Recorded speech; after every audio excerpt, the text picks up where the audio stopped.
Sukacita demi nama Yesus. Kita semua yang siap diberkati sama-sama kita katakan.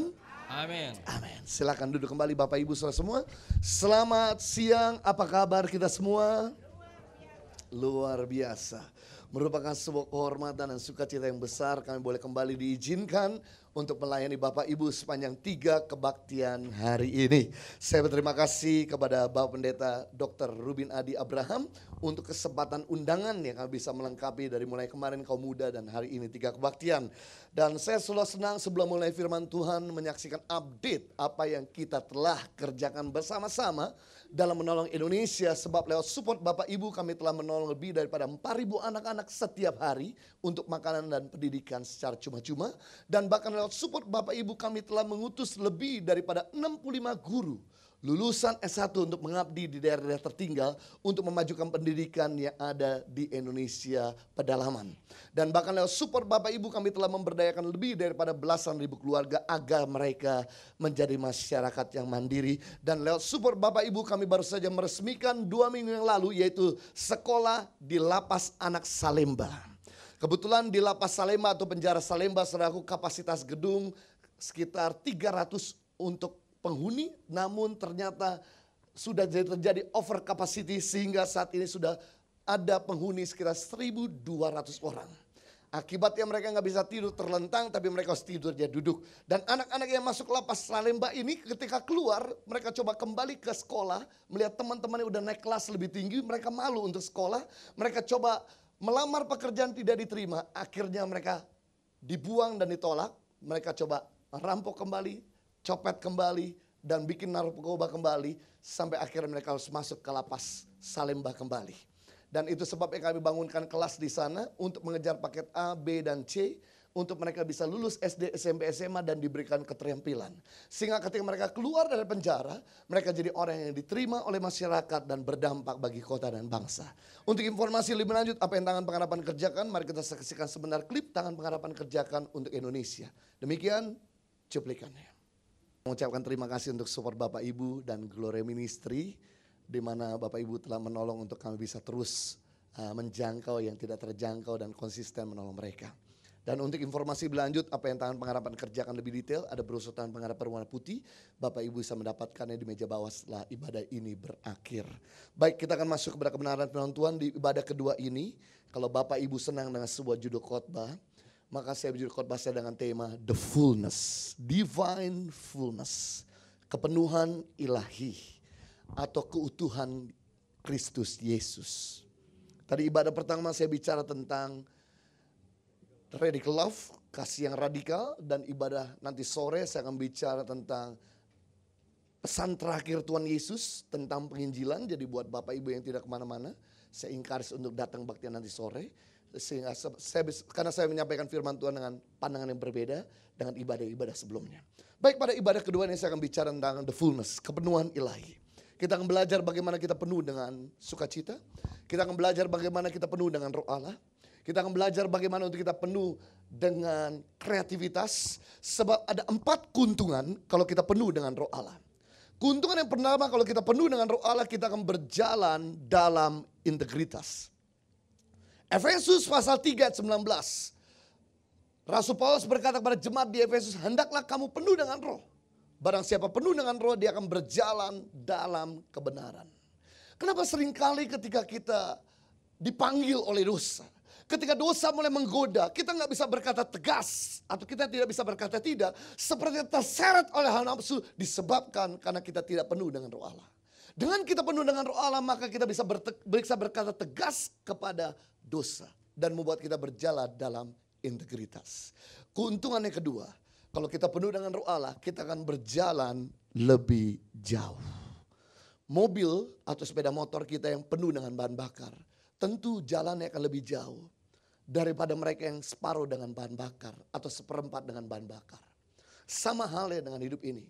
Kalau hidup kita senantiasa dipenuhi oleh roh Allah, maka kita akan berkiprah lebih banyak. Mencapai target yang tinggi. Dan bahkan kita mencapai rencana-rencana Tuhan yang jauh lebih luas. Namun apa yang terjadi jika bahan bakar kita kosong? Kita nggak akan bisa mencapai target-target yang jauh. Kita tidak akan bisa mencapai target-target yang tinggi. Kenapa sampai hari ini kita nggak pernah mencapai tujuan Tuhan dalam hidupnya? Disebabkan karena kita tidak senantiasa penuh dengan Roh Allah. Keuntungan yang ketiga, kalau kita penuh dengan Roh Allah, kita akan berjalan lebih cepat. Apa yang terjadi jika mobil atau sepeda motor kita penuh dengan bahan bakar? Tentu kita nggak ragu-ragu untuk tekan pedal gas. Meningkatkan akselerasi percepatan kendaraan kita. Akibat kita meningkatkan percepatan, kita sampai di tujuan lebih cepat dari biasanya. Kita sampai di tujuan lebih cepat dari jadwal yang ditentukan. Kita sampai di tempat tujuan lebih cepat dari yang lain. Namun, apa yang terjadi jika mobil kita atau sepeda motor kita kosong dengan bahan bakar? Tentu kita ragu-ragu untuk tekan pedal gas. Karena kita mengerti, semakin kita ngegas, semakin boros bahan bakar yang digunakan. Mau nggak mau kalau kita kosong dengan bahan bakar, kita akan mengurangkan percepatan kendaraan kita. Akibat kita mengurangkan percepatan kendaraan kita sampai di tujuan lebih lambat dari yang lain. Lebih lambat dari jadwal yang ditentukan, lebih lambat dari biasanya. Sama halnya dengan hidup ini. Kalau hidup kita senantiasa dipenuhi oleh Roh Allah, maka kita akan mencapai tujuan lebih cepat dari yang lain. Lebih cepat dari jadwal yang ditentukan. Kenapa sampai hari ini kita nggak pernah mencapai tujuan lebih cepat dari jadwal yang ditentukan? Sebelum akhir tahun 2016 kita nggak mencapai target. Karena disebabkan kita tidak penuh dengan Roh Allah. Orang yang penuh dengan Roh Allah, maka dia akan sampai di tujuan lebih cepat dari jadwal yang ditentukan. Keuntungan yang keempat. Kalau kita penuh dengan Roh Allah, kita akan overflow. Katakan overflow, 3, 2, 1. Tumpah. Apa yang terjadi jika sebuah gelas diisi air secara terus menerus? Maka gelas ini mulai menyirami lingkungannya. Gelas ini mulai menghidupkan sekitarnya. Sama dengan hidup ini. Kalau kita senantiasa dipenuhi oleh Roh Allah, maka hidup kita mulai kontribusi bagi banyak orang. Hidup kita mulai jadi berkat buat banyak orang. Hidup kita mulai menghidupkan lingkungan sekitar kita. Namun apa yang terjadi jika hidup kita tidak senantiasa dipenuhi oleh Allah, maka hidup kita cenderung jadi benalu, cenderung jadi parasit, cenderung jadi beban buat orang lain. Sebab dalam kehidupan ini selalu ada dua filosofi orang keluar dari rumah. Saudara sadar atau tidak sadar, dalam hidup ini selalu ada dua filosofi orang keluar dari rumah. Yang pertama, ada orang keluar dari rumah bagi-bagi makanan. Karena di dalam kelimpahan dengan makanan. Yang kedua, ada orang keluar dari rumah, sama-sama keluar. Yang pertama keluar bagi-bagi, karena di dalam kelimpahan. Yang kedua keluar dari rumah, cari-cari makanan. Karena di dalam kekurangan dengan makanan. Nah saudara, ini tipe orang Kristen yang bagaimana?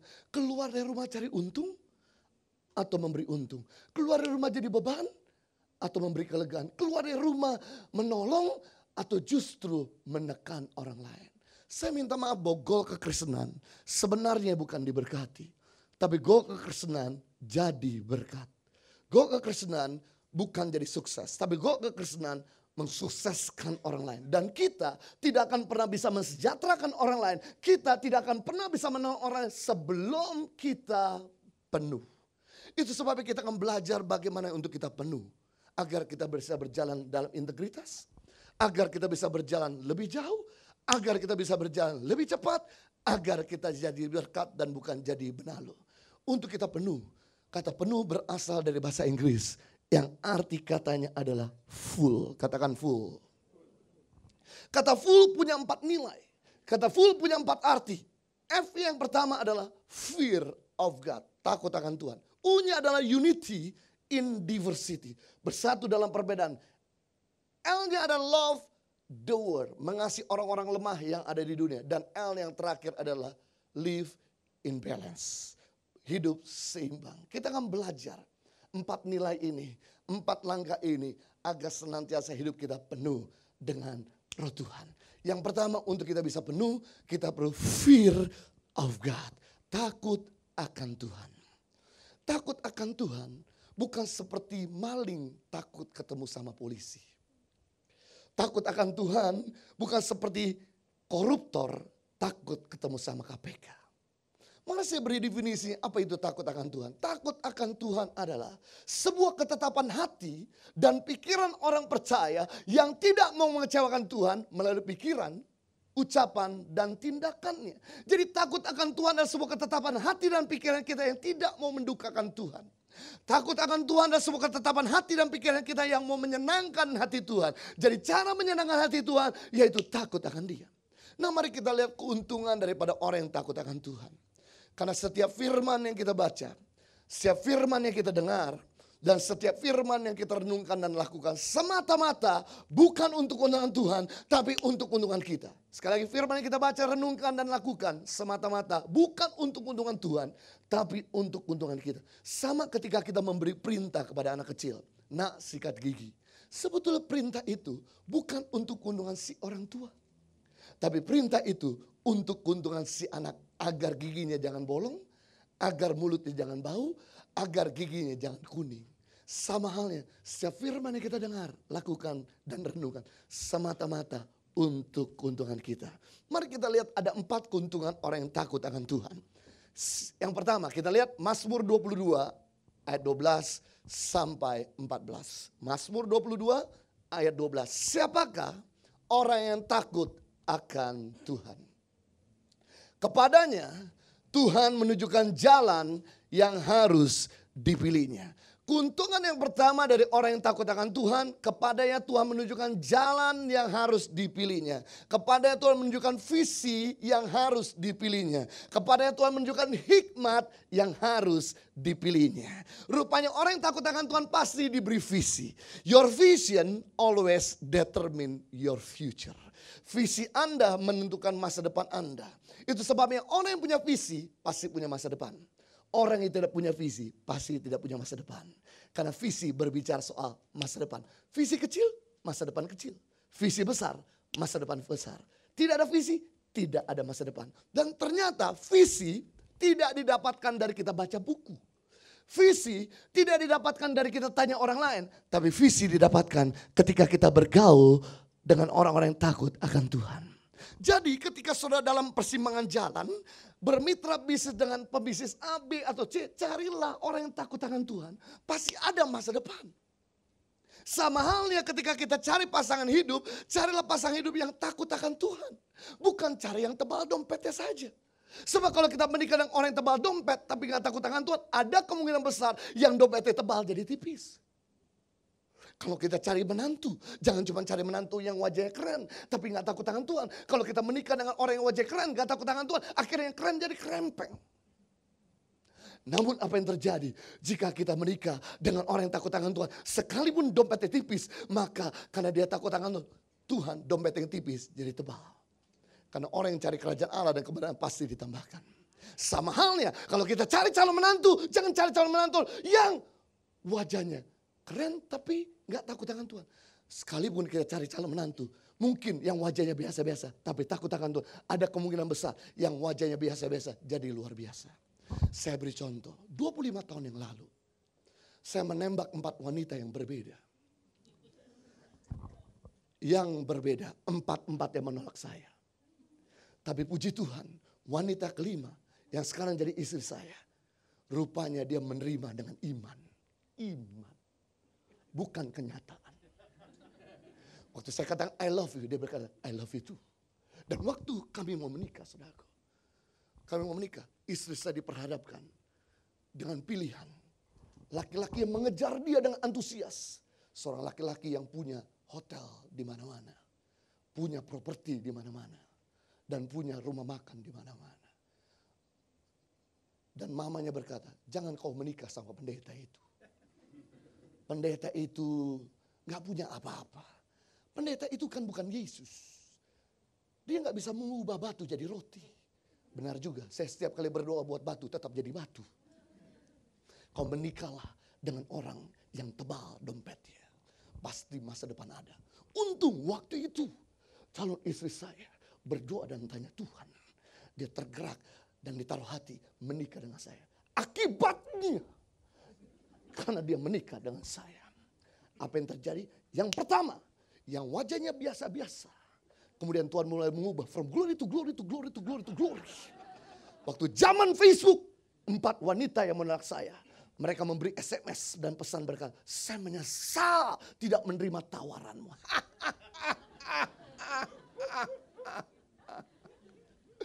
Dan kemudian apa yang terjadi ketika istri saya menikah dengan saya. Guess apa yang terjadi? Rupanya yang nothing jadi something. Yang zero jadi hero. Yang minus jadi surplus. Dan bahkan laki-laki ini yang gak takut akan Tuhan. Dia menikah dengan perempuan dan kemudian bercerai, menikah dan kemudian bercerai lagi. Itu sebabnya ibu-ibu, bapak-bapak, carilah calon menantu yang takut akan Tuhan. Itu paling utama. Beri tepuk tangan, meriah aja. Masa depan pasti ada. Masa depan pasti ada. Sama halnya dengan gubernur takut akan Tuhan. Masa depan ada pada DKI Jakarta. Itu aja, itu aja. Kita pilih yang takut akan Tuhan. Berikutnya yang kedua. Keuntungan dari orang yang takut akan Tuhan. Ini dia, orang itu sendiri akan menetap dalam kebahagiaan. Jadi kebahagiaan tidak bisa jauh-jauh dari orang yang takut akan Tuhan. Sama seperti saya menetap di Jakarta.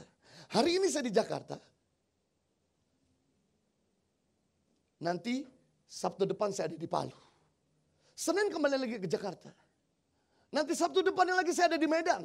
Senin kembali lagi ke Jakarta. Jadi sejauh-jauhnya saya pergi dari Jakarta, saya akan kembali ke Jakarta. Sebab saya menetap di mana? Jakarta. Jakarta tidak bisa jauh-jauh dari saya. Sama halnya dengan kebahagiaan. Kebahagiaan tidak bisa jauh-jauh dari orang yang takut akan Tuhan. Sebab kebahagiaan tidak bisa dicuri oleh apapun dan oleh siapapun. Kebahagiaan tidak bisa dicuri oleh apapun dan oleh siapapun. Kecuali hadirnya dosa dalam hidup kita. Kecuali hadirnya dosa dalam hidup kita. Begitu kita buat dosa, langsung kebahagiaan sirna dengan sendirinya. Kebahagiaan tidak bisa dicuri oleh orang jahat. Kebahagiaan tidak bisa dicuri oleh krisis ekonomi. Kebahagiaan tidak bisa dicuri oleh sakit penyakit. Kebahagiaan cuma bisa dicuri oleh orang-orang yang gak takut akan Tuhan. Justru di hidup dunia yang dalam keadaan tekanan penuh, tekanan yang berat ini, kita harus semakin takut akan Tuhan. Because the joy of the Lord is our strength. Sukacita Tuhan adalah kekuatan kita. Berikutnya yang ketiga, keuntungan orang takut akan Tuhan, anak cucunya akan mewarisi bumi. Semakin kita takut akan Tuhan, semakin Tuhan mengangkat anak cucu kita. Semakin hidup kita liar, brengsek, sembarangan, melukai Tuhan dan orang lain, anak cucu kita semakin direndahkan. Jadi pengangkatan datang bukan dari kecerdasan, pengangkatan datang bukan dari uang, tapi pengangkatan datang dari takut akan Dia. Semakin kita takut akan Tuhan, semakin Tuhan mempromosikan anak cucu kita. Kalau kita pengen lihat anak cucu kita dan generasi kita berikutnya menduduki posisi penting, hiduplah takut akan Dia. Berikutnya yang keempat, keuntungan orang yang takut akan Tuhan. Tuhan bergaul karib dengan orang yang takut akan Dia. Alkitab nggak pernah berkata Tuhan bergaul karib dengan orang yang jago berkhotbah. Alkitab tidak pernah berkata Tuhan bergaul karib dengan orang yang jago berdoa. Tapi Alkitab berkata Tuhan bergaul karib dengan orang yang takut akan Dia. Jadi orang yang takut akan Dia pasti jadi best friend Tuhan. Dan ketika kita jadi best friend Tuhan, apa yang terjadi? Dan perjanjiannya akan diberitahukan kepada mereka. Rahasianya akan dibukakan, disingkapkan kepada mereka. Semakin kita takut akan Tuhan, semakin Tuhan bukakan misterinya. Semakin kita takut akan Tuhan, semakin Tuhan bukakan hikmatnya. Semakin kita gak takut akan Tuhan, semakin kita jauh dari janji-janji Tuhan. Saya teringat anak paling kecil dari 11 bersaudara bernama Yusuf. Ketika dia hidup takut akan Tuhan, di usia 17 tahun, dia dapat rahasia dari Tuhan. Tuhan berkata dalam mimpi, 13 tahun ke depan Yusuf, aku akan angkat kamu menjadi pemimpin atas dunia ini, menolong dunia dari krisis pangan. Kemudian Yusuf ceritakan mimpinya kepada abang-abangnya. Abang-abangnya jelas, bagaimana mungkin kau paling kecil pengen jadi pemimpin di antara kami yang lebih tua. Dan kemudian mereka tahu bahwa mimpinya pasti bisa jadi kenyataan. Itu sebabnya abang-abang Yusuf membuang Yusuf dalam sumur. Melempar Yusuf dalam sumur. Bang! Adakah di antara kita yang pernah dilempar ke sumur? Adakah di antara kita yang pernah kecemplung dalam sumur? Saya ceritakan, saya pernah kecemplung dalam sumur. Saya akan ceritakan perasaan saya. Saudara gak usah kecemplung dalam sumur, tapi saya akan ceritakan rasa saya ketika kecemplung dalam sumur. Ketika saya jatuh dalam sumur, memar, merah-merah di mana-mana, berdarah di mana-mana, luka di mana-mana. Yang kedua, I feel lonely. Karena saya berseru kemanapun, tidak ada orang yang menolong. Di depan tembok, di belakang tembok, di kiri kanan tembok. Saya cuma bisa lihat ke atas, yaitu bersyukur. Tuhan izinkan Yusuf masuk dalam sumur agar gak bisa menggerutu, hanya cuma bisa bersyukur. Tuhan izinkan Yusuf masuk dalam sumur agar Yusuf gak bisa balas dendam, hanya cuma bisa mengampuni.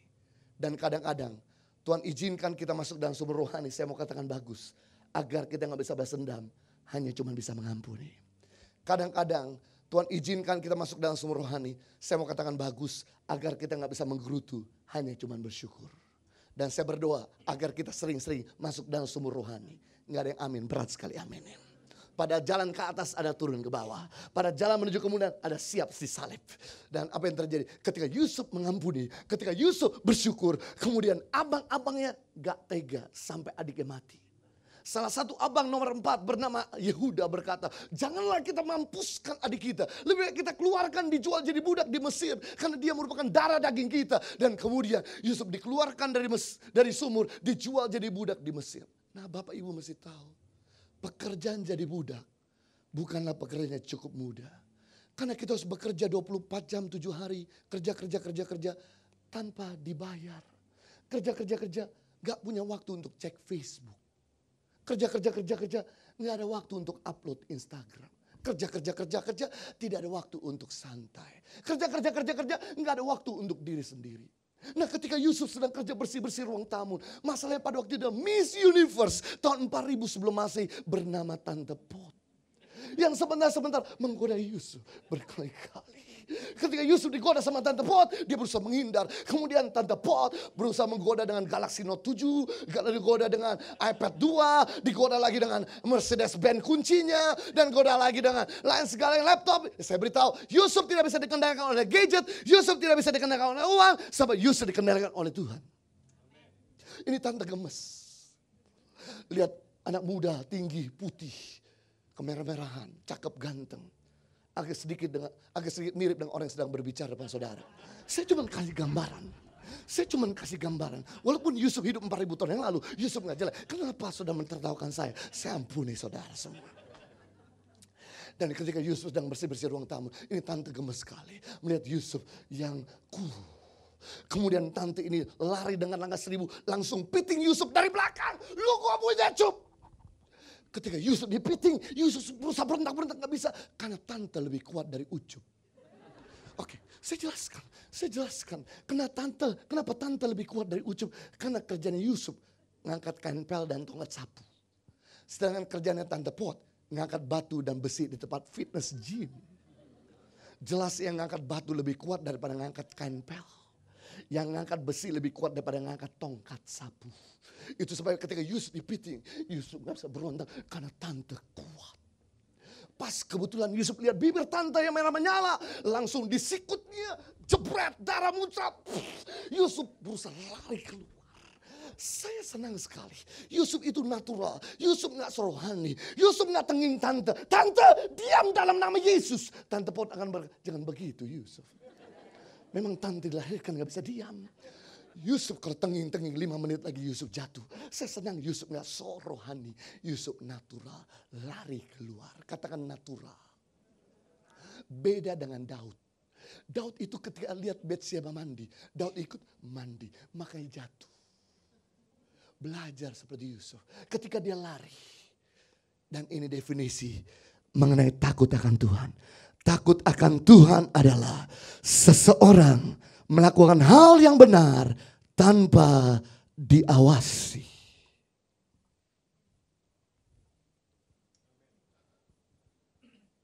Sekali lagi saya ulangi, takut akan Tuhan adalah seseorang melakukan hal yang benar tanpa diawasi.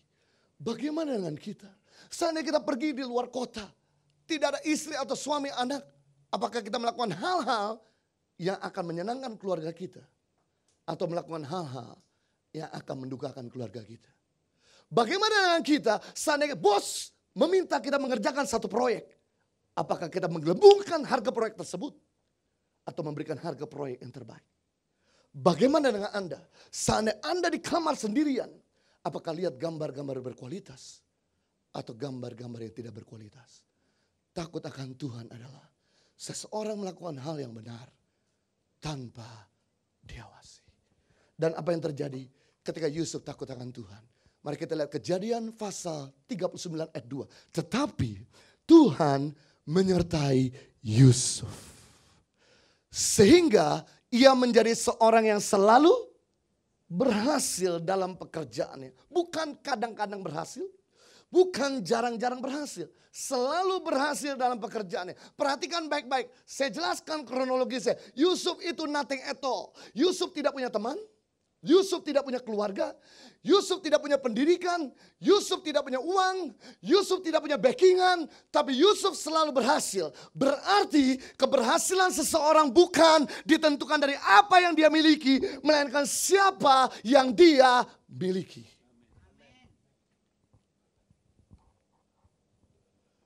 Keberhasilan seseorang bukan ditentukan dari apa yang dia miliki, melainkan siapa yang dia miliki. Waktu itu Yusuf nothing at all. Dia gak punya pendidikan, dia gak punya uang, dia gak punya backingan, gak punya keluarga, gak punya teman. At the same time Yusuf gak punya apa-apa. Dia punya Tuhan yang membuat Yusuf selalu berhasil. Berarti yang menjamin kita berhasil sisa sepanjang tahun 2016. Yang menjamin kita berhasil di tahun 2017 dan selanjutnya. Bukan ditentukan dari apa yang kita miliki, melainkan siapa yang kita miliki. Selama kita memiliki Tuhan, Tuhan akan buat segala usaha kita beri tepuk tangan yang meriah buat Raja kita. Yang kedua, bagaimana untuk kita bisa penuh? Bagaimana untuk kita menjadi sempurna seperti Yesus? Yang kedua, kita perlu unity in diversity. Bersatu dalam perbedaan. Perbedaan Tuhan yang izinkan. Makanya ada agama berbeda. Ada suku berbeda. Ada pendapat berbeda. Tapi perbedaan diciptakan bukan untuk kita saling menonjol atau saling merendahkan. Perbedaan diciptakan untuk kita saling melengkapi. Kita ini merupakan satu potongan pasal daripada pasal-pasal yang lain. Anda satu potongan pasal. Orang di sebelah Anda satu potongan pasal. Orang di depan belakang Anda satu potongan pasal. Begitu kita berjejaring, ketika kita hidup rukun, maka terciptalah satu gambar yang indah dan sempurna. Namun apa yang terjadi jika saudara berkata, kamu gak sempurna tanpa saya. Saudara keluar sendirian. Lebih gak jelas gambar apa itu di tengah. Segala sesuatu yang berfungsi hari ini, mereka membutuhkan satu dengan yang lain. Benda remote ini tidak akan bisa berfungsi tanpa batu baterai. Benda remote ini tidak akan bisa berfungsi tanpa flash yang ditancapkan di laptop komputer gereja. Dan benda ini tidak akan bisa berfungsi kalau laptop tidak tersambung oleh listrik. Dan benda ini tidak akan bisa berfungsi dengan baik kalau laptop tidak bersambung dengan LCD projector. Karena dia berhubungan baik dengan batu baterai, dengan USB, dengan laptop, dan kemudian dengan LCD projector. Terciptalah satu gambar yang indah, fungsi yang jelas. Sama kita membutuhkan keluarga kita. Kita membutuhkan teman kita. Ketika kita bergandengan tangan, maka kita akan berfungsi secara maksimal. Ingat, united we stand, divided we fall. Bersatu kita teguh, bercerai kita runtuh. Ini pepatah Indonesia lama yang diambil oleh Kapten Amerika. Civil War kemarin. United we stand, divided we fall. Lebih elegan aja pakai bahasa Inggris. Tapi sebetulnya pakai bahasa Indonesia sama aja. Tapi tahukah Bapak Ibu, film Batman, Superman dan film Civil War kemarin. Siapa di sini nonton film Batman, Superman kemarin? Batman versus Superman? Gak ada yang, oh cuma satu orang, oke. Siapa di sini nonton film Civil War, Kapten Amerika terakhir kemarin? Sedikit sekali, oke. Siapa di sini nonton film Tuhan Yesus? Misalnya? Oh semuanya luar biasa sekali. Rupanya saudara lebih suka nonton Yesus daripada nonton yang lain. Saya sedikit minder dekat saudara, karena saudara begitu dekat sama Tuhan Yesus. Anyway saudaraku, film Batman Superman, film Batman versus Superman dan film Civil War kemarin, Kapten Amerika 12 Avenger, sedang menginspirasi kepada kita.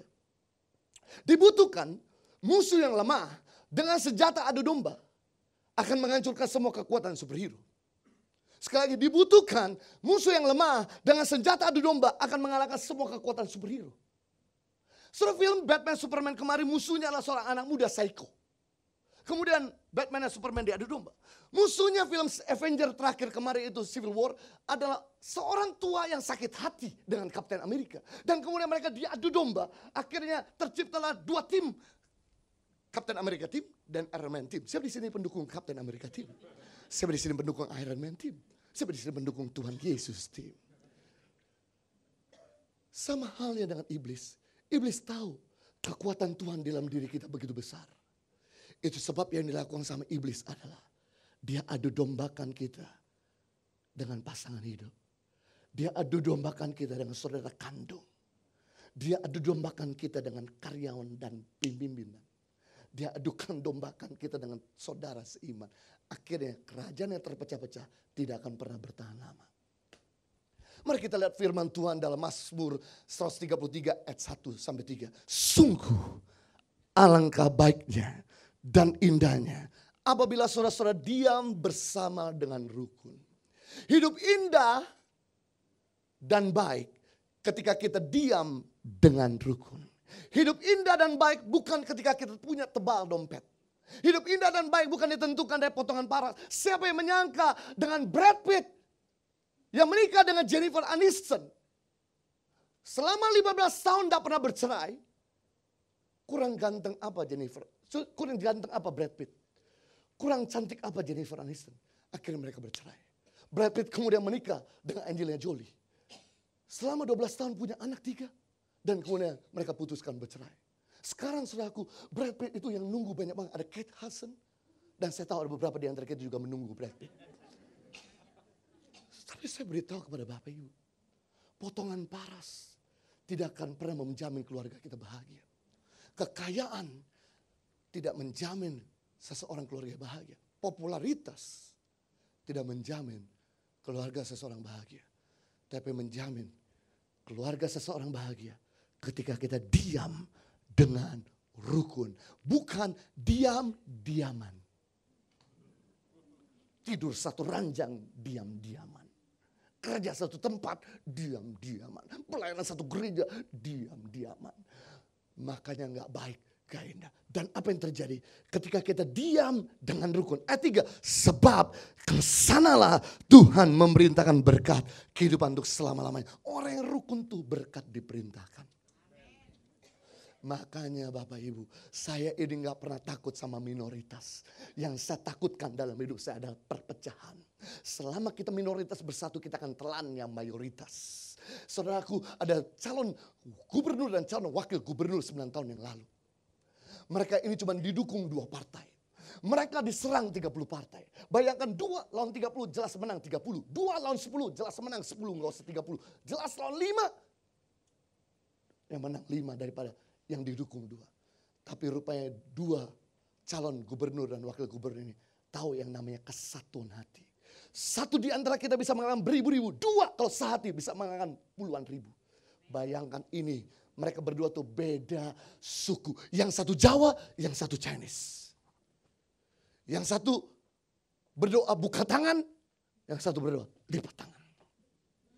Tapi mereka sehati. Akhirnya mereka bisa memenangkan pemilihan gubernur kemarin.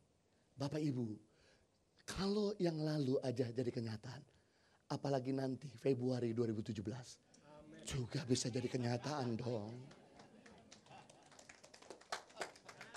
Bisa.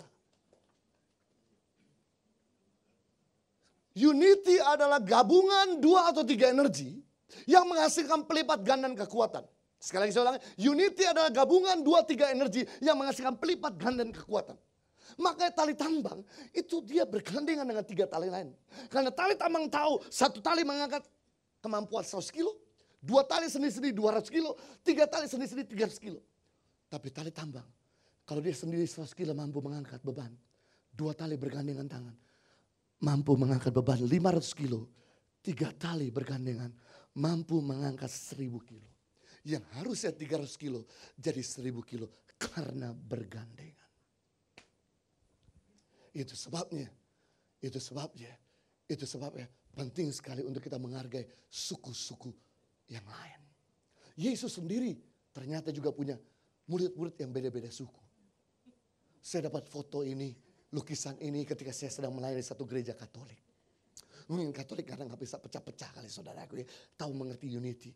Makanya kemarin saudara ibu-ibu, saudara tahu kemarin waktu Jumat terjadi demo anti gubernur, anti Chinese. Mereka demo besar-besaran. Tapi tiba-tiba ibu-ibu yang matanya gak terlalu besar, warna kulitnya putih-putih, keluar dari gereja kemudian bagi-bagi makanan nasi bungkus. Dan mereka semua yang anti China dan anti gubernur terima makanan nasi bungkus dari mereka. Amazing sekali. Luar biasa itu ibu-ibu. Luar biasa. Saya belajar sama ibu-ibu itu. Punya iman yang besar. Berhadapan dengan orang-orang yang galak-galak. Tapi ibu-ibu itu manis. Memang saya senang sama ibu-ibu. Ibu-ibu itu selalu manis. Saya kalau udah melayani di WBI tempat ini. My goodness, manis-manis. Semuanya wajahnya manis. Tangannya manis. Mulutnya manis. Semuanya manis. Senang sekali. Amazing. Beri tepuk tangan buat ibu-ibu yang manis. Tempat ini. Saudara, Australia cuma punya satu suku, yaitu Aborigin. Tapi dari satu suku Australia Aborigin, booming, terkenal, dan mendatangkan keuntungan. Turis masuk Australia. Indonesia, dengan 250 juta penduduk, di dalamnya terdiri 1.350 suku. Seandainya setiap suku di Indonesia ini bersatu, Indonesia tidak akan pernah menjadi negara dunia ketiga, tapi Indonesia akan menjadi negara ketiga. Wajah saudara seperti meragukan saya. Oke, saya jelaskan kepada Bapak Ibu bahwa setiap suku itu punya kelebihan. Mari kita lihat, suku yang jago berbicara di Indonesia, serahkan sama suku Batak. Makanya jangan pernah berdebat sama orang Batak. Orang Batak memang saudaraku jagonya ngomong. Makanya layak jadi lawyer. Layak jadi MC. Makanya kemarin ketika Hotman Paris menantang Mario Teguh gak bisa berkutik. Karena dia tahu, he is a Batak person. Berikutnya, suku yang paling jago dagang di Indonesia adalah suku Chinese. Orang Chinese begitu lahir, langsung ngitung. 1.000, 2.000, 3.000, 4.000, 5.000, 7.000, 8.000, 9.000, 10.000. Kita begitu lahir, nangisnya fales. Saudara tahu, yang bikin Amerika kaya adalah orang Yahudi. Keluarkan orang Yahudi dari Amerika, Amerika kere. Itu sebab jangan pernah keluarkan Chinese dari Indonesia. Indonesia kere. Berikutnya, suku yang paling jago kerja di tanah air kita adalah suku Jawa. Orang Jawa terkenal dengan 3G, gesit, gigi, gairah. Sekalipun under pressure, dia tetap gigih, gesit, gairah. Jangan pernah mempekerjakan rumah di luar suku Jawa. Bengkok. Saya udah ngalami kapok. Berikutnya, suku yang paling jago pariwisata dan ngomong bahasa asing adalah suku Bali. Orang Bali ketemu bule, how are you sir? May I help you? Ketemu orang Belanda, dankjewel. Ketemu orang Spanyol, ti amo mucho. Ketemu dengan orang Korea, annyeonghaseyo. Ketemu dengan orang Jepang, arigatou gozaimashita. Ketemu dengan orang Jawa, piye. Kita ketemu bule, lu aja. Dilempar-lempar. Berikutnya, suku yang paling jago olahraga di tanah air adalah suku Papua.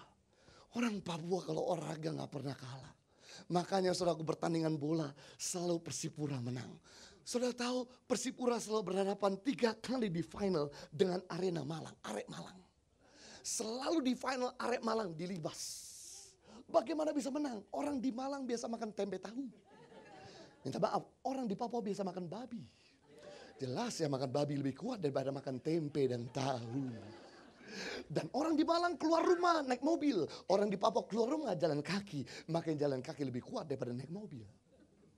Berikutnya, suku yang paling jago seni musik adalah Maluku. Makanya kalau kita bertanding nyanyi sama Glenn Fredly kita tewas.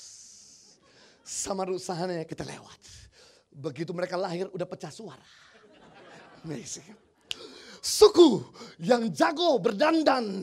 Laki-laki kalau dandan udah paling keren, fashionable, terdepan. Wanita kalau dandan udah paling parlente. Kemudian makan paling bersih. Serahkan sama suku Manado Jo.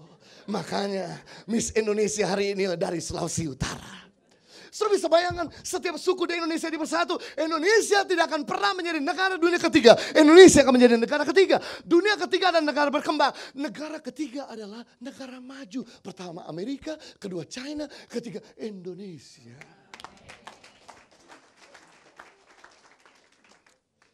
Mari kita lihat sebuah survei oleh George Barna. Hubungan selalu melahirkan akses. Akses melahirkan sukses. Sukses melahirkan suksesi. Makanya gagal membangun hubungan, gagal akses, gagal sukses.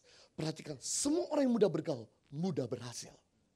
Tapi semua orang yang sulit bergaul, sulit berhasil. Kita lihat sekarang konglomerat di Indonesia. Mereka bukan orang lulusan S3. Mereka bukan orang lulusan S2. Mereka orang jarang, bahkan beberapa lulusan SD. Tapi kenapa mereka jadi konglomerat? Karena mereka adalah orang-orang yang jago bergaul. Orang yang punya karakter tinggi. Penguasaan diri tinggi. Mari kita lihat paragraf 3. Kesuksesan orang dalam bidang bisnis. 15% karena pengetahuan bisnis. Dan 85% karena punya kepribadian dan karakter yang baik. Data ini sedang mengajarkan kepada kita. Jangan cuma sekedar menyekolahkan anak kita tinggi-tinggi. Tapi didiklah mereka dalam karakter. Karena ketika mereka didik dalam karakter, 85% mereka calon sukses, ditambah pengetahuan 100% mereka sukses. Namun kalau Anda cuma sekolahkan mereka tinggi-tinggi dan tidak punya karakter, cuma 15% mereka cuma suksesnya. Kenapa orang berhenti jadi pelanggan? 1% karena meninggal dunia, jelas. Kalau udah meninggal tetap jadi pelanggan, pasti dia dibangkitkan Tuhan. Kenapa orang berhenti jadi pelanggan? 3% karena pindah alamat. Pindah lokasi, pindah keluar kota. 5% karena alasan lokasi. Susah dijangkau, susah parkir. 7% karena alasan tidak puas dengan produk. Produk itu cuma 7% orang berhenti dari pelanggan. Tapi orang berhenti dari pelanggan 84% karena diperlakukan kasar. Jadi kenapa istri kita berhenti jadi istri?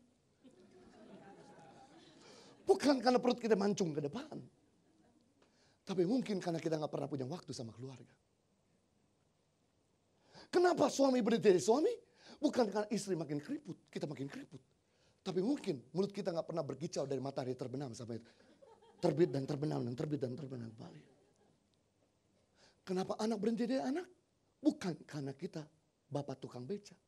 Buktinya masih banyak bapak tukang beca, anaknya bisa jadi pilot. Anaknya tetap hormat. Cuma bisa dihitung anak yang berontak sama orang tua. Salah satu cerita tentang Malik Kundang. Tapi kebanyakan dari antara mereka yang mamanya miskin, papanya miskin, mereka tetap hormat. Tapi kenapa anak berhenti jadi anak? Bukan karena orang tua miskin, bukan karena orang tua jelek. Karena mungkin orang tua memperlakukan kasar dan jahat. Kenapa karyawan gak loyal? Karena kita tidak memvalue mereka. Tapi ketika kita memvalue orang-orang di sekitar kita, kita memberi nilai buat mereka, pasti mereka jadi orang-orang yang loyal sama kita. Beri tepuk tangan yang meriah buat Raja kita. Ketiga, bagaimana untuk kita penuh? Love the world. Mengasihi orang-orang lemah yang ada di dunia. Saya mau kita highlight ayat ini. Mazmur 41 ayat 1 sampai 3. Mazmur 41 ayat 1 sampai 3. Berbagai orang yang memperhatikan orang lemah. Rupanya kunci kebahagiaan kita bukan ditentukan dari memperhatikan diri sendiri. Tapi kunci kebahagiaan kita ditentukan dari memperhatikan orang lain. Semakin memperhatikan diri sendiri semakin galau. Semakin memperhatikan orang lain semakin bahagia. Bapak Ibu, saya jujur buka kartu buat Bapak Ibu.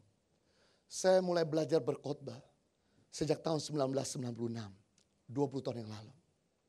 Saya adalah orang yang demam panggung. Saya adalah orang yang gagap. Saya adalah orang yang grogi kalau di depan begitu banyak orang memperhatikan saya. Dan jujur, sekalipun saya udah 20 tahun menyampaikan firman Tuhan. Setiap kali saya mau naik mimbar, saya masih ada rasa grogi. Tapi tahukah Bapak Ibu, bagaimana cara saya mengatur rasa grogi saya, gemetar saya, takut saya. Saya berdoa 15 menit, saya butuh anugerah-Mu Tuhan. Tapi 85% saya berdoa saudaraku untuk orang lain. Saya mulai berdoa buat pemusik. Saya mulai berdoa untuk pemimpin pujian. Saya mulai berdoa untuk pemusik. Saya mulai berdoa untuk asyir, guru-guru sekolah minggu. Saya mulai berdoa buat pelayan-pelayan Tuhan, diakan. Saya mulai berdoa buat langkah kaki saudara makin cepat sampai dilindungi Tuhan, pulang selamat di tempat ini, dilawat Tuhan, dijamah Tuhan, disembuhkan Tuhan, mengalami mujizat Tuhan, mengalami inspirasi dari Tuhan, pulang hidup berkemenangan. Ketika saya mulai fokus berubah dari diri sendiri dan berdoa buat orang lain, aneh, rasa grogi hilang dan sirna. Itu sebabnya hari ini kalau kita mulai khawatir, arahkanlah fokus dari diri sendiri kepada orang lain. Berikutnya Tuhan meluputkan dia pada waktu celaka. Jadi saudaraku, Tuhan meluputkan orang-orang dari celaka kepada mereka yang memperhatikan orang lemah. Saudara, bedanya antara perusahaan asuransi sama perusahaan memperhatikan orang lemah, ini bedanya. Minta maaf buat Bapak Ibu yang bekerja di perusahaan asuransi. Saya tidak bermaksud mendiskreditkan. Saya cuma menjelaskan fakta perbedaan. Perusahaan memperhatikan orang lemah sama perusahaan memperhatikan sama perusahaan asuransi. Ini bedanya. Perusahaan asuransi akan menolong seseorang setelah kejadian. Perusahaan asuransi tidak akan pernah mencucurkan dana kalau orang itu nggak kenapa-napa. Tunggu orang itu ketabrak kereta, jebret, patah tulang, darah muncul, kambal infus di mana-mana, nafas udah 1-2 kali. Perusahaan asuransi datang berkata, kami ada untuk menolong. Hero sekali. Biasanya kita berkata, untung kita pakai asuransi. Tapi orang udah keburu babak belur.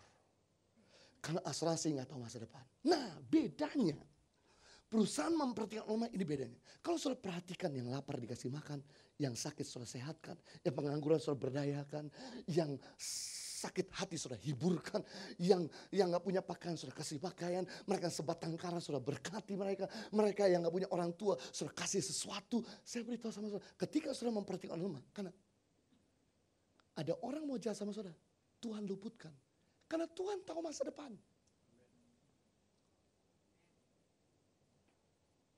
Ada kecelakaan datang, Tuhan lindungi. Pak, kalau gitu, kita nggak usah pakai asuransi dong. Cukup memperhatikan orang lemah. Tetap, FBI mengajarkan punya plan B. Selain kita memperhatikan orang lemah, kita juga punya asuransi. Takut lagi pas memperhatikan diri sendiri, kejadian jeger, paling tidak masih ada backup. Daripada udah kecelakaan, jeger, nggak ada backup, apeslah hidup kita. Saya tuh ngerasakan pelindungan Tuhan luar biasa. Kemarin pernah naik pesawat terbang baru dari Jakarta menuju Kupang. Pesawatnya baru, grass, bau kulit. Kemudian saya berpesan sama staf saya, izinkan saya tidur, tolong jangan diganggu. Kemudian pesawat itu take off dari Jakarta menuju Kupang. Kira-kira sampai di Indramayu 15 menit, 20 menit. Kapten berkata, kita harus kembali ke Soekarno-Hatta. Karena roda pesawat tidak bisa masuk. Staf saya langsung panik. Bapak Cucu gimana? Roda pesawatnya bisa masuk. Tenang. Pak gimana? Pak. Tenang. Kadang orang panik harus dikasih pengertian. Kamu mesti bersyukur. Roda pesawat tidak bisa masuk.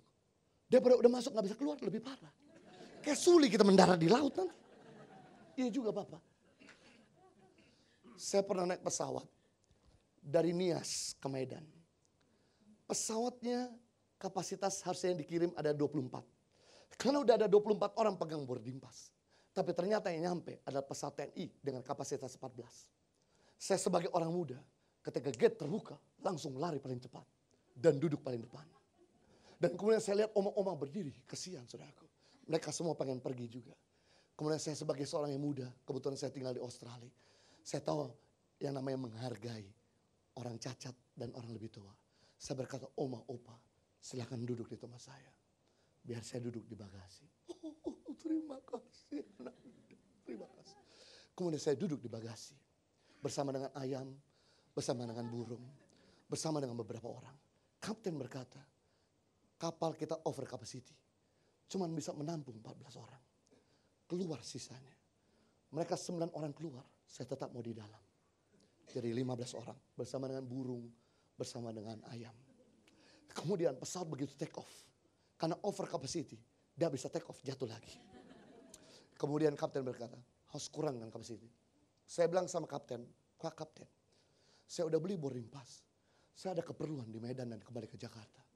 Biarlah ayam dan juga burung ini yang tidak punya boarding pass yang diturunkan. Karena saya punya boarding pass. Kemudian ayam dan burung diturunkan. Dan kemudian kita mau terbang. Dengan kapasitas 15 orang yang harusnya kapasitas 14. Begitu dia take off. Serta pesawat itu terbang. Itu oma opa pada muntah-muntah. Untung saya duduk di bagasi aman dan selamat. Sampai hari ini. Saya udah naik getek saudaraku di laut. Ombak 2 meter ke atas sampai membalingkan kita punya getek saudaraku. Sampai terpaling di tengah-tengah laut. Buktinya sampai hari ini selamat. Saudara, ketika kita memperhatikan lemah, Tuhan meluputkan kita dari kecelakaan. Berikutnya yang terakhir, yang khusus untuk ketiga ini, Tuhan membantu dia di ranjangnya waktu sakit, di tempat tidur kau pulihkan sama sekali sakit. Tuhan membantu dia di ranjangnya waktu sakit. Kau pulihkan sama sekali sakit. Berarti yang men-trigger Tuhan segera menyembuhkan kita pada waktu kita terkapar, yaitu ketika kita memperhatikan orang lemah. Yang men-trigger Tuhan ketika menolong kita bukan motivator. Yang men-trigger Tuhan ketika menolong kita dalam keadaan sakit, waktu kita memperhatikan orang lemah. Jadi, saat kita dalam keadaan sakit, boleh saya kasih kerangka berpikir. Boleh saudara pikirkan dokter. Boleh saudara pikirkan obat. Boleh saudara berdoa. Harus berdoa. Boleh saudara cari dokter. Boleh saudara cari obat. Tapi saya kasih kerangka berpikir. Ketika saudara sakit, punyalah kerangka berpikir. Siapa lagi yang saya bisa bantu? Siapa lagi yang saya bisa tolong? Siapa lagi yang saya bisa ampuni? Ketika saudara lakukan ini, segera dia menyembuhkan kita. Bapak Ibu, waktu saya tinggal di Australia, tahun 96 sampai 2006. Setiap tahun saya kembali ke Indonesia. Dan setiap kali saya kembali ke Indonesia, saya selalu sakit. Kepanasan dikit, mimisan. Makan kepedesan, buang-buang air. Pergi pelayanan ke Indonesia Timur, bawa penyakit malaria. Kecapean dikit, kena tipes. Rasanya ciong saya sama Indonesia. Mungkin Indonesia banyak roh jahat mungkin di udara. Di Australia lebih bersih. Saya tuh gak pernah cocok dengan Indonesia, udara di Indonesia. Tapi tahukah Bapak Ibu, setelah 10 tahun saya tinggal di Indonesia. Di Australia. Kemudian kami putuskan tolong Indonesia. Karena di Indonesia setiap tahun ada 300.000 anak putus sekolah karena jarak dan biaya. Kita tahu sekolah negeri gratis, tapi tetap aja uang seragam perlu bayar. Uang textbook berbayar. Kemarin di pedalaman NTT, ada ratusan anak gak bisa ikut ujian Eptanas karena belum bayar uang seragam. Kami perlu bayarkan baru mereka bisa ikut ujian Eptanas. Bisa bayangkan seandainya setiap tahun, ratusan ribu anak putus sekolah karena jarak dan biaya. Maka 10 tahun ke depan, ada 3 juta generasi monster yang lahir di Indonesia. Yang menyebabkan kita bersama anak cucu kita tinggal dalam keadaan tidak nyaman. Akhirnya kami putuskan kembali ke Indonesia. Saudara tahu, ini menyerang. Istilahnya, saya punya alam. Tapi apa yang terjadi? Ketika kami mulai menolong anak-anak di pedalaman. Kasih makan, kasih pendidikan, kasih kesehatan buat mereka. Luar biasa. Sampai hari ini. 10 tahun pertama, 96 sampai 2006, setiap tahun sakit. Tapi 10 tahun yang kedua, 2006 sampai 2016. Hampir dikatakan tidak pernah sakit. Kalau sakit, cuma satu. Radang tenggorokan. Banyak makan goreng dan kurang minum air putih. Makanya izinkan saya minum air putih sebentar. Dan kalau saya sakit pun saudaraku, hitungannya cuma jam. Hitungannya tidur sebentar, bangun udah sehat. Saya percaya ketika kita memperhatikan yang lemah, Tuhan akan memperhatikan kesehatan kita. Terakhir kemudian saya selesai. Tips untuk kita bisa hidup penuh. Live in balance. Hidup seimbang. Balance is the key of life. Keseimbangan merupakan kunci kehidupan. Saudara lihat timbangan ini tidak akan pernah tumbang. Kalau dia tetap menjaga keseimbangan.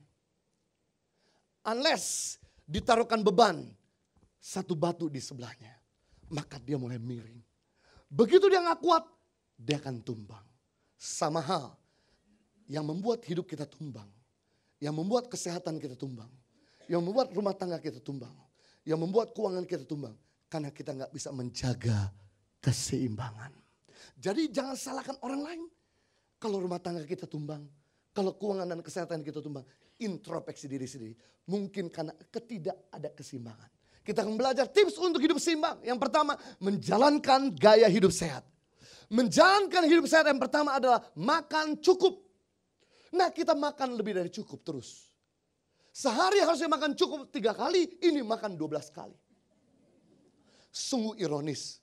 Banyak masyarakat di pedalaman NTT mati karena kelaparan. Banyak masyarakat di kota Kelapa Gading, Jakarta, mati karena kebanyakan makan. Makanya bagi-bagi martabak buat mereka yang kelaparan. Jangan makan sendirian. Agar mereka yang lapar tidak mati, kita yang kenyang pun tidak mati. Berikutnya tips untuk gaya hidup yang sehat, yaitu makan cukup. Istirahat cukup. Yang kedua istirahat cukup. Istirahat yang cukup yaitu 6-8 jam. Kurang dari 6 jam kalau kita tidur, mengurangkan usia. Makanya orang yang tidur kurang 6 jam, biasa jantung koronal, paru-paru basah, ginjal jebol, liver rusak. Tapi orang yang tidur lebih dari 8 jam, Orang yang tidur lebih dari 8 jam biasanya mengurangkan usia dan membuat kita koflok. Makanya mahasiswa-mahasiswa yang lebih tidur dari 8 jam makin koflok. Koflok lawan daripada pintar. Minta maaf, bahasa Indonesia saya sedikit kebarat-baratan. Karena kemarin kebanyakan makan keju, lupa makan singkong kembali. Jadi kabar baik buat saudara yang suka tidur, kabar baik. Supaya kita jangan koflok. Dan berikutnya saudara, jalankan gaya hidup sehat. Yang ketiga, olahraga cukup. Nah ini udah gak pernah olahraga. Tidur kurang dari 6 jam. Makan lebih dari cukup. Kalau saudara langgar ketiga ini, pasti saudara akan dipanggil sama Tuhan lebih cepat dari waktunya. Fast furious to heaven. Kalau saudara pengen ketemu cepat sama Tuhan, langgar ketiga ini, pasti ketemu Tuhan segera. Berikutnya, menjalankan gaya hidup sehat, menjalankan gaya hidup seimbang. Yang kedua, yaitu menjalankan prioritas. Prioritas artinya memberatkan dan mengutamakan. Makanya ada bank prioritas. Kalau kita masuk bank swasta, kemudian udah ngantri lama, tiba-tiba di belakang ada orang menunjukkan kartu prioritas. Customer service berkata, silakan duduk Bapak. Ada kopi, ada teh, ada hot coklat, ada kue, ada snack. Kita yang berdiri gak dikasih apa-apa. Karena gak prioritas. Sama ketika kita naik pesawat terbang, ada business class, first class. Diprioritaskan masuk, diprioritaskan duduk enak, diprioritaskan makan enak, diprioritaskan keluar, bagasi keluar lebih dulu. Diberatkan, diutamakan. Kita juga perlu mengutamakan yang pertama adalah Tuhan. Katakan Tuhan. Yang kedua adalah keluarga. Ketiga adalah pekerjaan. Keempat adalah komunitas atau pelayan. Kelima adalah hobi. Jangan sampai hobi lebih dari pekerjaan. Jangan sampai pelayan lebih dari keluarga. Jangan sampai Tuhan jangan sampai keluarga lebih dari Tuhan. Kalau kita balik urutannya, terjadi chaos. Jangan pernah balik urutannya. Sama ketika kita balik, ketemu lampu merah, sudah jalan. Ketemu lampu hijau, sudah berhenti. Sekalipun saudara rohani dan bahasa roh keras-keras. Begitu saudara lampu hijau berhenti. Sebentar ada mobil lewat, jebret saudara, jebret. Chaos terjadi karena tidak menata keseimbangan. Berikut yang terakhir kemudian saya selesai. Hidup seimbang yaitu punya me time, I time. Katakan I time, 3, 2, 1. Ingat saudaraku, kita juga perlu punya waktu pribadi dengan Tuhan. Ingat ada iPod, ingat ada iPhone, ingat ada iPad, ingat juga ada iTime. Orang yang ciptakan iPod, orang yang ciptakan iPad, orang yang ciptakan iPhone, jadi iDie. Itu sebabnya saudaraku. Kalau dulu kita punya handphone, tahun 1990, rata-rata kita cas 3 hari 1 kali. Mau handphone merek Motorola batu bata, ataupun Nokia pisang. Zaman jadul itu legend sekali, Nokia pisang. Kita cas 3 hari 1 kali. Tapi handphone sekarang, yang lebih canggih, lebih mahal, kita charge 1 hari 3 kali. Kita punya power bank pasti di tas kita. Why? Karena semuanya on. BB on, WhatsApp on, Instagram on, LinkedIn on, email on, Twitter on, BB on, Line on, semua on, Telegram on. Makanya boros. Coba saya kasih tips untuk Bapak Ibu. Mengubah handphone saudara, dicas 1 hari 3 kali, jadi 5 hari 1 kali. Saya kasih tips buat Bapak Ibu. No data dan no wifi selama 3 hari. Cobalah, pasti ngomongan saya bermanfaat. Ketika kita puasan wifi, ketika kita puasa data, pasti handphone kita cas 5 hari kemudian. Artinya apa? Semakin kita sibuk, semakin kita harus banyak charge. Semakin kita padat, semakin kita banyak menantikan Tuhan. Orang menantikan Tuhan, pasti hidupnya jauh lebih sehat. Orang menantikan Tuhan, pasti keluarganya jadi berkualitas. Orang yang menantikan Tuhan, pekerjaannya jauh lebih bagus. Orang yang suka menantikan Tuhan, pasti hidupnya jauh lebih sehat. Tuhan memberkati. Bapak di surga.